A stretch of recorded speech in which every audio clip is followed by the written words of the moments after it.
Bonjour à tous, bienvenue pour ce moment d'étude biblique. Alors, dans le Nouveau Testament, il y a un livre où il n'y a qu'un chapitre.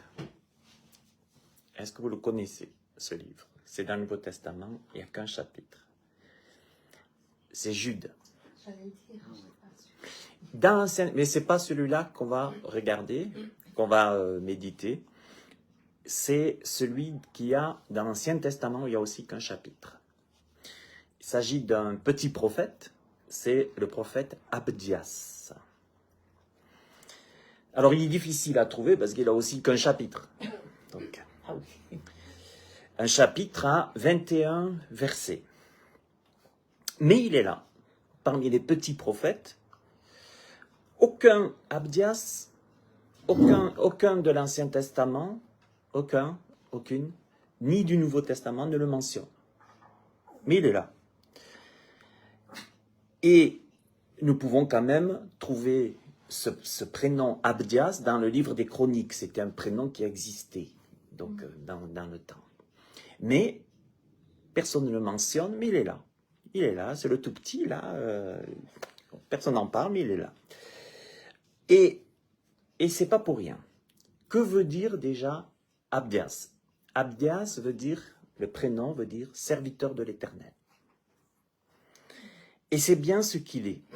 C'est un serviteur de l'Éternel, qui ne fait pas de bruit, qui ne se met pas en avant, parce qu'un serviteur de l'Éternel ne se met jamais en avant. Jamais. J'espère. Il ne parle pas de lui, il ne parle pas de sa famille, il ne parle pas d'où il vient, ni de ses exploits. C'est un serviteur de l'Éternel. Il est là pour servir Dieu. Pas pour parler de lui, pas pour parler les trois quarts de lui, mais pour parler de Dieu. Et surtout, en tant que prophète, de délivrer le message que Dieu a à dire, donc par rapport à ses serviteurs, à son peuple. On va le voir. Laissez, non, sinon ça va perturber. Laissez. C'est pas grave. Moi, ça ne me gêne absolument pas. D'accord? Pas grave.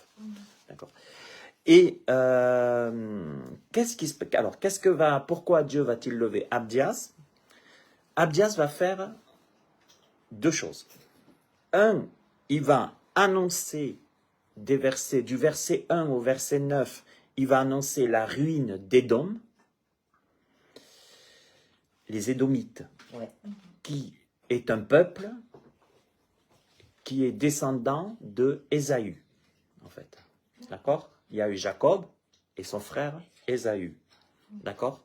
Les Édomites, nous allons le voir, ils sont descendants de Ésaü. Et nous allons voir que ce n'est pas pour rien. Les Édomites vont être jugés. Donc, le frère de Jacob, si je peux dire, va être jugé. Pourquoi? Parce que c'est un peuple, les Édomites étaient un peuple qui profitait du malheur des autres. Pourquoi? Pour en tirer profit. Et qu'est-ce qui se passe? Les Édomites, ils vont être jugés par Dieu parce qu'ils ont tiré profit de la détresse de Juda. Ils en ont tiré profit. Pour s'être livrés à des actes de violence contre ce peuple frère, donc qui touche au peuple de Juda, au peuple, en plus de Jacob, son frère, qui a été changé en Israël, et pour Dieu, il y a un principe. Si tu touches à Israël, ça va te retomber dessus.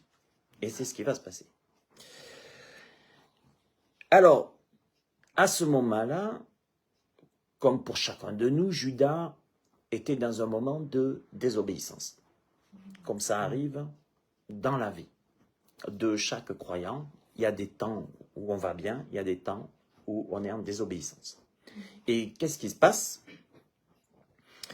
Eh bien, les Édomites, ce peuple frère, il ne vient pas au secours de son frère alors que ses ennemis sont en train d'envahir Jérusalem. Et ça, nous allons le voir c'est la deuxième partie de Abdias, verset 10, il n'y a qu'un chapitre, verset 10 à 14. Et Dieu va reprocher ça. Dieu va se dire, là, tu vois ton frère, il se fait envahir par ses ennemis, ils sont en train de prendre Jérusalem. Lui, il tirait profit, il prenait le pognon, enfin, nous allons voir. Dans la nuit des temps, malheureusement, vous savez, c'est pas pour rien, j'ai aimé Jacob et j'ai haï Ésaü. Et c'est pas pour rien. Et on va voir pourquoi est-ce que Dieu aussi a fait cette déclaration. Nous allons voir que Jacob, parce que vous vous rappelez que concernant le droit d'aînesse, normalement, mais ça revenait à Ésaü. Mais Ésaü préférait manger, boire, et aimer la vie, aimer le monde. Lui, c'était pas... Voilà. Jacob était quelqu'un, c'était un violent. C'est un violent. Dieu, il aime les violents, parce que c'est eux qui s'emparent du royaume.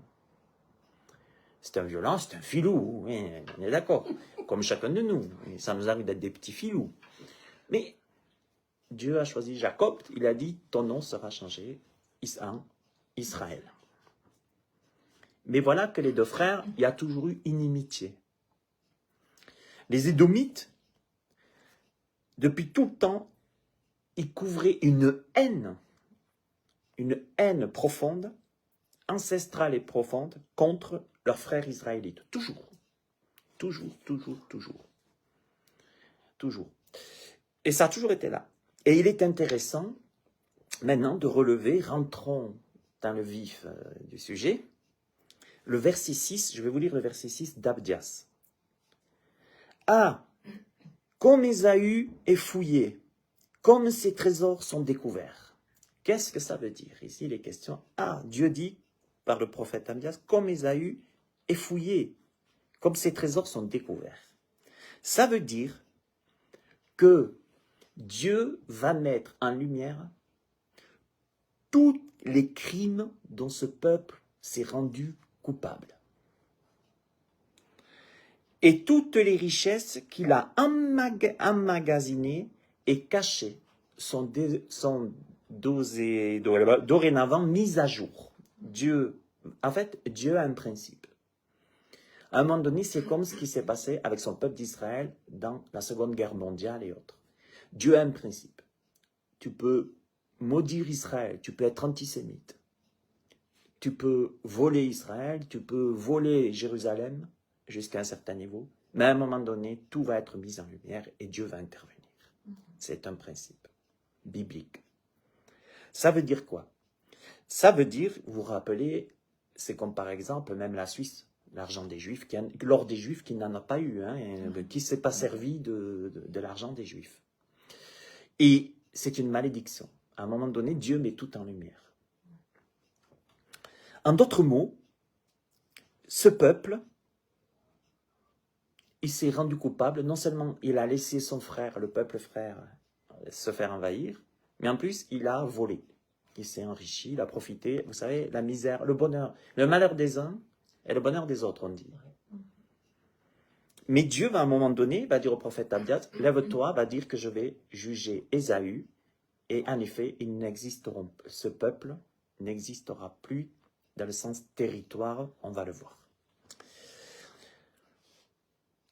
Alors, au verset 1, le prophète Abdias, je vais vous lire juste le verset 1, prophétie d'Abdias. Ainsi parle le Seigneur l'Éternel sur Édom. Donc, on a vu. Nous avons appris une nouvelle de la part de l'Éternel et un messager a été envoyé parmi les nations. Levez-vous, marchons contre Édom pour lui faire la guerre. Abdias voit un messager parcourir les nations et il voit un messager et ordonner. Ordonner quoi? Levez-vous, partons en guerre contre Édom. Donc il y a le chef de l'armée de l'Éternel, il y a Dieu qui est là. Et qu'est-ce que va faire Dieu? À un moment donné, c'est intéressant parce que il voit un messager. Et on va voir qui c'est ce messager. Et ce messager, il dit, il faut partir en guerre contre Édom. Et ce que j'ai remarqué, je le cherche et je vais le voir, c'est que Jérémie, il a dit là même chose. Je vais trouver, voilà, Jérémie 49. En fait, j'ai trouvé le même message. Il y a Abdias qui le dit, et il y a aussi Jérémie. Regardez bien. J'ai appris, Jérémie 49, 14. Vous allez voir la même chose. J'ai appris de l'Éternel une nouvelle, et un messager a été envoyé parmi les nations. Assemblez-vous et marchez contre elles, levez-vous pour la guerre. Car voici, je te rendrai petit parmi les nations, méprimé par les hommes. Jérémie a vu aussi, j'ai appris de l'Éternel une nouvelle, et un messager a été envoyé. Que nous dit Abdias? La même chose. Abdias nous dit, comme Jérémie, je vois un messager, levez-vous, partons en guerre contre Édom. Un messager a été envoyé parmi les nations. Et quand Dieu, dans la fin des temps, ça reste à venir, hein, ce que je vais vous dire. Dieu va faire la même chose dans les temps de la fin, bientôt. Il va faire comme ça. À un moment donné, il est dit dans la Bible que, à un moment donné, Dieu va dire, je vais rassembler toutes les nations contre Jérusalem. Les nations qu'elles ont dépouillées, mon peuple.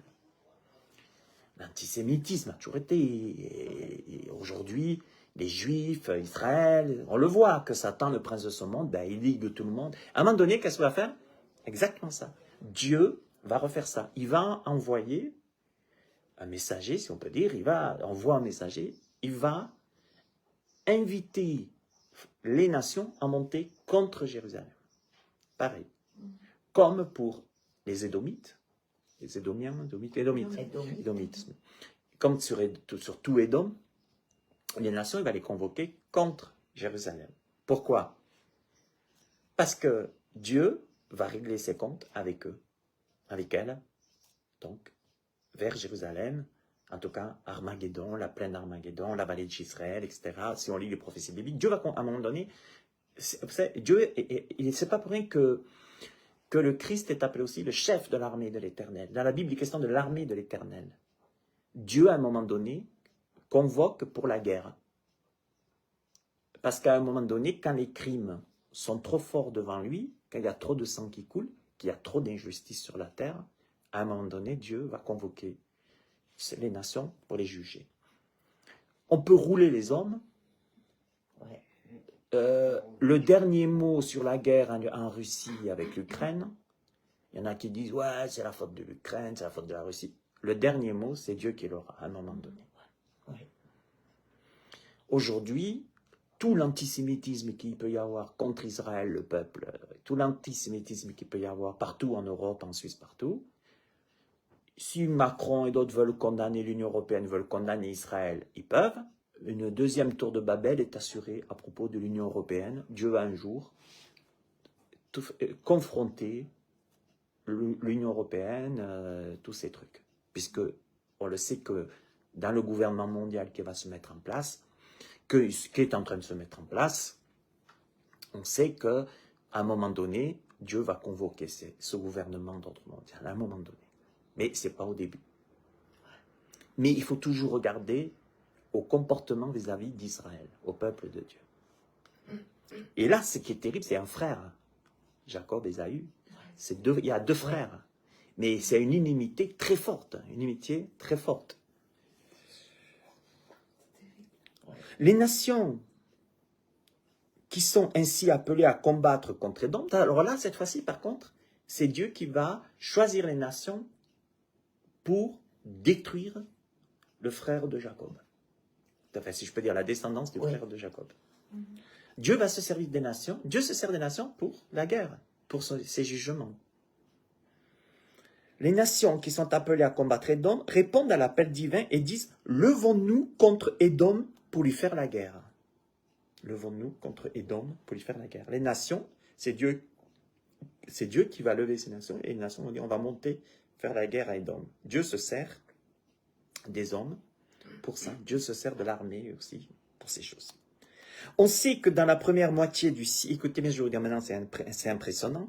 On sait que dans la première moitié du 6e siècle avant Jésus-Christ, on pense à 580 à peu près, point d'interrogation d'après les théologiens, mais c'est à peu près en 580 avant Jésus-Christ, on sait que les Babyloniens et les Arabes nabatéens ont pris d'assaut la montagne de Séhir. Ils l'ont pris d'assaut. La montagne de Séhir était la montagne d'Édom, Ah, où étaient tous les descendants de Ésaü, d'accord? Les Édomites étaient ce qu'on appelle dans la montagne de Séhir. Et en 580, la prophétie va s'accomplir.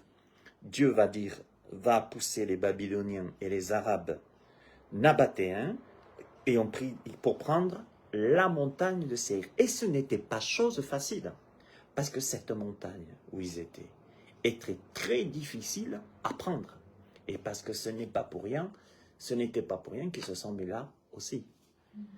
Ils amassaient ils volaient ses frères, ils tiraient profit de tout comme ça, c'était des mauvais. Et ils amassaient, et elle n'était pas facile à prendre. Mais pour Dieu, elle était facile à prendre. Et, mes amis, plus tard, les Juifs maccabées, vous avez peut-être entendu parler, sinon je vous en parlerai une autre fois, puis les Romains s'en sont pris aux Édomites, finissant par les faire disparaître. Ce sont les Maccabées donc, et les Romains qui vont finir de faire disparaître totalement les Édomites en tant que peuple. Et c'est Abdias qui explique le mieux la raison pour laquelle la nation d'Édom a été rayée de la carte. Donc c'est les Romains qui vont finir le travail avec les Maccabées, en fait. Et ça n'existe plus aujourd'hui, plus de traces. Verset 2. Voici que je t'ai rendu petit parmi les nations. Tu es l'objet du plus grand mépris. Alors Dieu, il fait comme ça. Quand il va utiliser des nations pour faire la guerre, en général, il va tout d'un coup, ceux qui méprisaient les autres, c'est eux qui vont comprendre ce que c'est qu'être méprisé. Je t'ai rendu petit parmi les nations. Tu es l'objet du plus grand mépris. Ce qui est impressionnant, comme je l'ai dit, c'est que Jérémie va dire aussi la même chose, que je te rendrai petit parmi les nations, méprisé par les hommes. Je te rendrai petit parmi les nations, méprisé par les hommes. Vous savez, avec Dieu, on peut dire « Waouh, l'Union européenne, waouh, oh, mais l'Amérique, les États-Unis, waouh, l'Ukraine, waouh, la Russie, oh, personne ne pourrait prendre, waouh, personne ne pourrait mettre la chaux de fonds à sec, personne ne pourrait mettre l'économie suisse à plat, personne ne pourrait faire fermer les banques. » Vous savez, l'homme, il croit que sa tour de Babel qu'il construit, vous savez, les hommes s'unissent aujourd'hui, ils construisent une tour de Babel et ils pensent que personne ne pourra la détruire. En effet, personne ne la détruira, mais c'est Dieu lui-même qui va la détruire. Oui. À un moment donné. Et il va faire comme ça. À un moment donné, il va rendre petit parmi les nations. Vous avez vu comme c'est vite fait? On peut dire, waouh, l'Ukraine, nana, puis d'un coup, après, tu pars d'un coup, tout le monde contre toi. Tout le monde. Ça paraît demain. Vous avez vu quand la Suisse a perdu une banque, là, dernièrement? Les gens, oh, partout en France, oh, la Suisse, même la Suisse, même la Suisse. Vous savez, Dieu a dit, encore une fois, et j'ébranlerai les cieux et la terre. Et c'est pour ça que on doit remercier le Seigneur pour tout ce qu'il nous donne. Il est propriétaire de tout.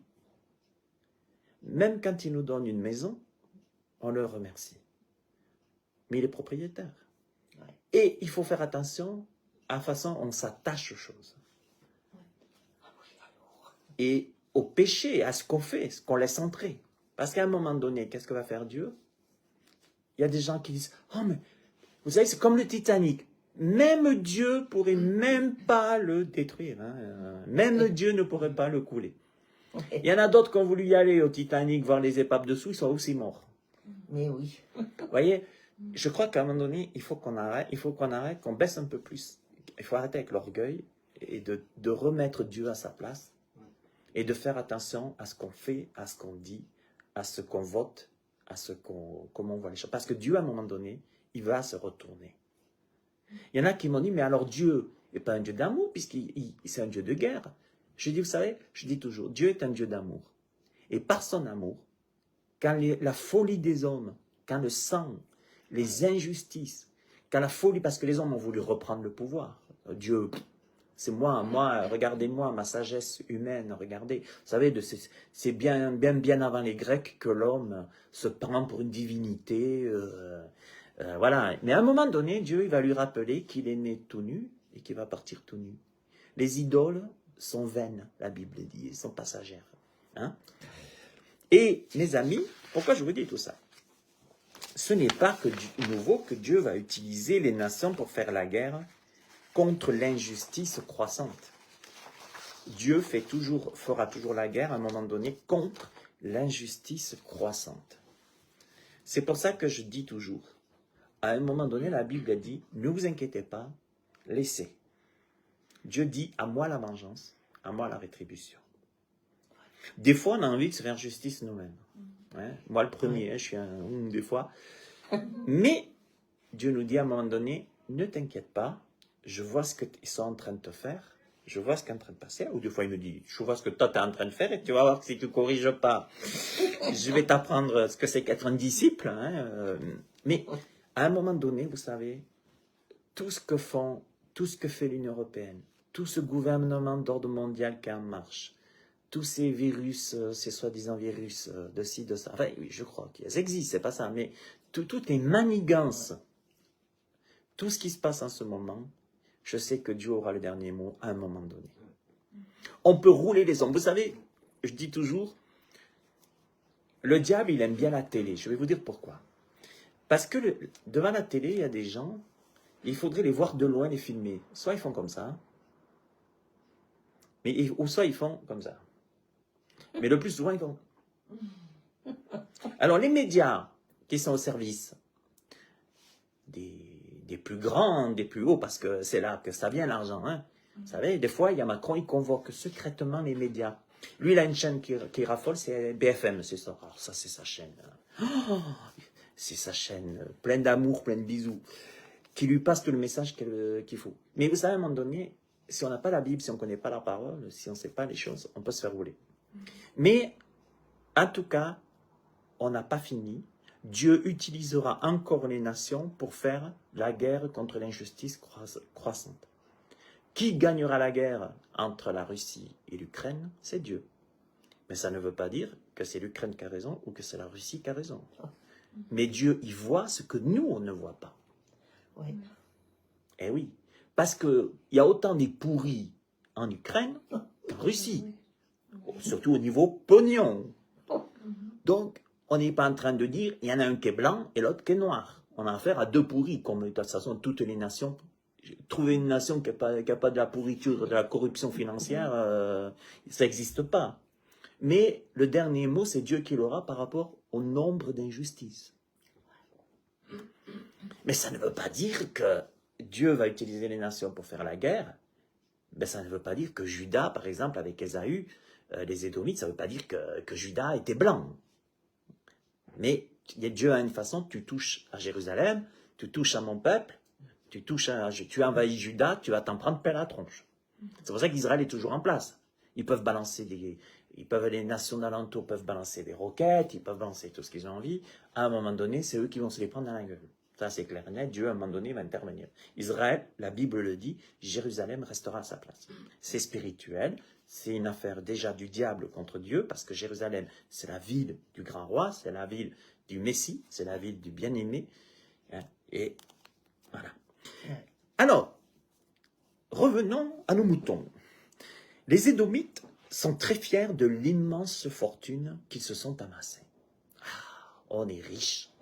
On n'a besoin de rien, on est riche, on a amassé des fortunes de notre frère et d'autres. Leurs richesses sont dues à quoi? À l'exploitation à l'époque de mines de fer et de cuivre qui se trouvent sur leur territoire. Ils ont la capacité de produire donc des mines de fer, de cuivre, au commerce avec les nations environnantes, du commerce, bien, bon ça c'est bien, et surtout, et là, c'est là que Dieu n'est pas d'accord, au razzia et à la rapine, car ce sont de vrais bandits de grands chemins. Un peu comme les impôts aujourd'hui, quoi. Moi, je dis pas, les impôts, bien sûr, on paye, on remet à Dieu ce qui est à Dieu, à César ce qui est à César. Mais c'est pas ça que je veux dire. C'est que bien souvent, on se lève quand même, il y a des choses qui sont pas justes. Voilà. Et puis qui sont pas justes pour tout le monde.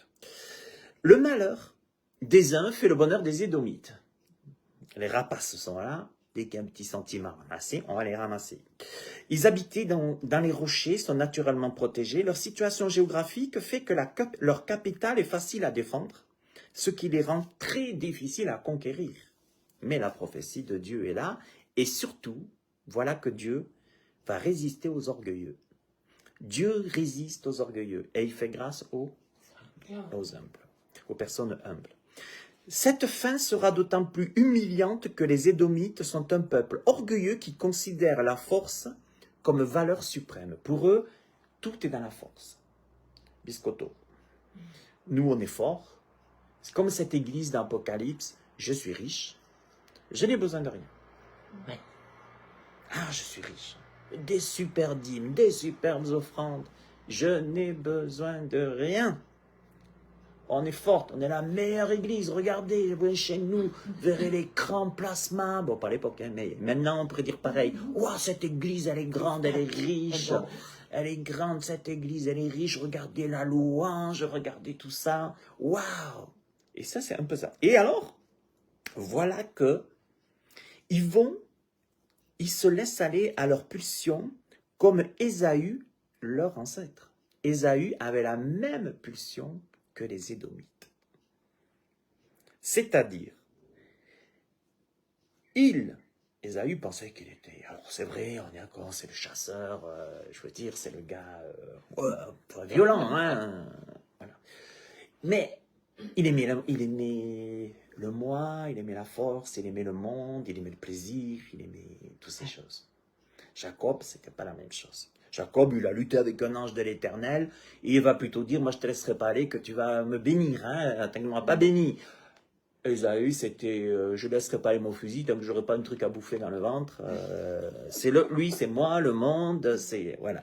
Et c'est intéressant de voir ça, parce que ça va jusqu'au peuple, cette descendance, cette attitude. Ils se laissent aller à leur pulsion, et comme Ésaü, leur ancêtre, ils avaient signé une déclaration d'indépendance vis-à-vis de l'Éternel, le seul vrai Dieu. Regardez bien, je vais vous lire Abdias 3. « Car ton orgueil t'égare, toi qui as ta demeure dans les creux du rocher, toi dont l'habitation est haut perché, tu te dis en toi-même, qui me précipitera à terre ?» Vous voyez l'orgueil, qui me précipitera à terre? Mais jamais on me précipite. On a une région qui produit, on a bien l'argent, on a tout ce qu'il faut, le commerce. Dans le livre des Proverbes, Salomon déclare « Il y a 6 choses pour lesquelles l'Éternel a de la haine. Et même 7, il a en horreur. 1. Les yeux hautains,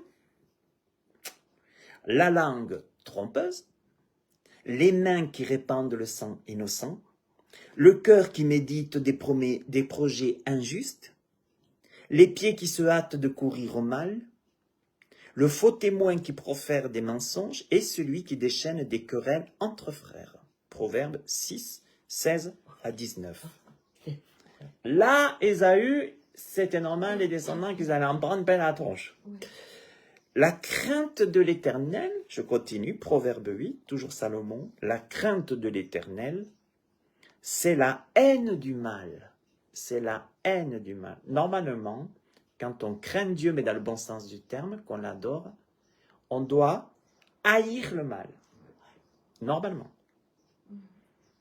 L'arrogance et l'orgueil, la voix du mal et la bouche perverse, voilà ce que je hais. Proverbe 8, 13. Voilà ce que Dieu est.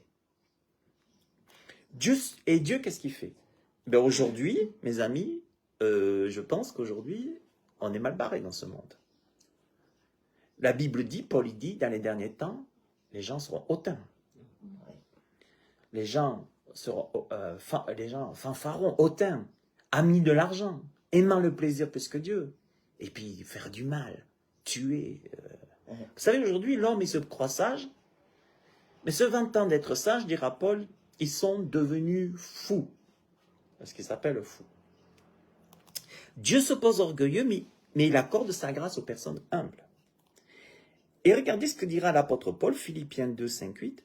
Ayez en vous la pensée qui était en Jésus-Christ. Ça, c'est pour nous. Il s'est dépouillé lui-même en prenant la condition d'esclave. Il s'est humilié lui-même en devenant obéissant jusqu'à la mort. La mort sur la croix. On doit avoir la pensée de Jésus-Christ, pas la pensée du monde. Le territoire des Édomites, ça, pour vous dire ça, je vais terminer là-dessus aujourd'hui.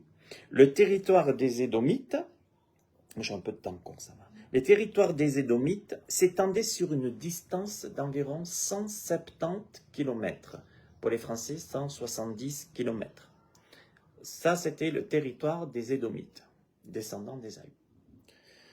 Le mot pour rocher est, en hébreu, Séla, ça se dit. Et en grec, Petra. Ça vous dit quelque chose? Ah ben oui, Petra. Petra. Ouais.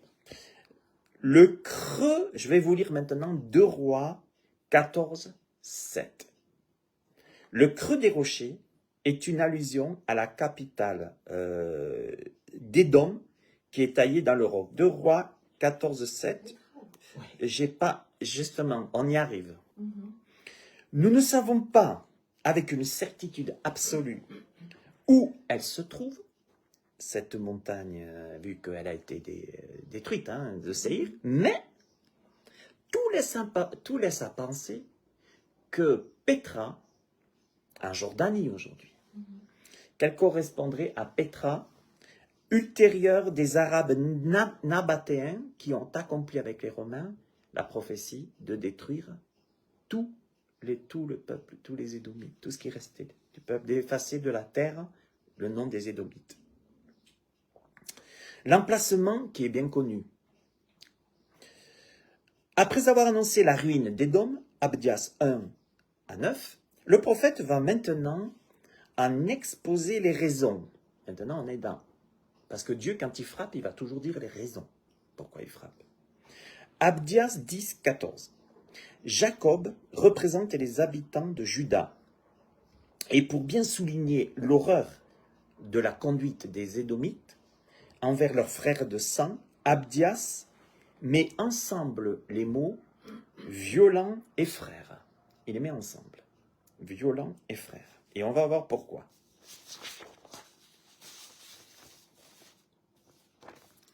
Édom s'est réjoui du malheur de son frère, le peuple de Juda, et a profité d'une invasion ennemie par les Philistins et les Arabes. Nous sommes là en à peu près 845 avant Jésus-Christ. Mais vous vous rendez compte, Ésaü, Édom, les descendants, s'est réjoui du malheur de ses frères, le peuple de Juda, suite à l'invasion par les Philistins et les Arabes. Les Philistins, les Palestiniens aujourd'hui, c'est les Philistins. Et on le voit vers quoi? Je vous donnerai de toute façon les références. Vous allez voir, c'est sous le règne de Joram. Donc, le roi Joram. On dit Joram en hébreu. Ah, Je vous donnerai 2 Chroniques 21, 8 à 10, 16, 17. Il y avait un roi qui s'appelait Joram. En hébreu, c'est Joram. Qu'est-ce qui s'est passé sous Joram? Voilà que les Arabes et les Philistins vont piller Jérusalem. Et ils vont piéger les rescapés afin de les massacrer ou de les vendre comme esclaves. Pour ces crimes, et Édom se réjouissait de ça. Les Édomites se réjouissaient de ça. Le malheur de leurs frères. Quand même, vendre aux esclaves, de voir les Arabes, pour changer emmerder Jérusalem, prendre les Philistins, les Arabes. On est sous le règne de Joram, 845 avant Jésus-Christ. Alors, eux, ils se réjouissent à côté, ils sont sur la montagne de Séir, ils se réjouissent. Les Édomites voient le malheur de leurs frères. Nous, voilà. Pour ces crimes, Édom subira la loi du talion, œil pour œil et dent pour dent. Abdias le dit plus loin. On te traitera, je vous lis Abdias 15, on te traitera comme tu as traité les autres. Le mal que tu as fait retombera sur toi. Ils vont connaître la même chose. Nous allons le voir. Nous le verrons, pas aujourd'hui, mais nous le verrons. Aux Hébreux qui s'apprêtent à entrer en possession du pays promis, Dieu leur ordonne de ne pas entretenir de haine contre les Édomites, parce qu'ils sont frères. Deutéronome 23, 8. Vous lirez Deutéronome 23, 8.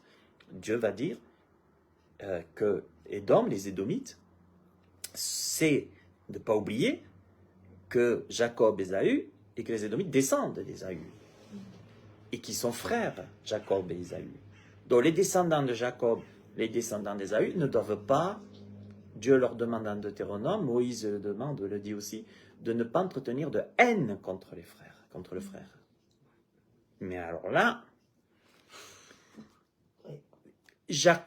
jamais Israël lui-même s'est comporté comme ça vis-à-vis Jacob, les descendants de Jacob, vis-à-vis des Édomites. Mais là, c'était un moment, alors par contre les Édomites, tout le temps, cette civilité ne fut jamais réciproque. Les Édomites seront couverts de honte après avoir été eux-mêmes trahis et massacrés par les Arabes nabatéens qui sont à la solde des Babyloniens.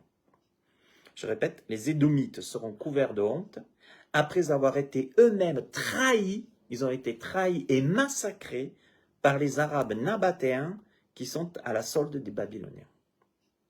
Édom, je vais vous lire, je continue, Édom peut bien dire, nous avons été démolis, mais nous rebâtirons ce qui n'est plus que ruine.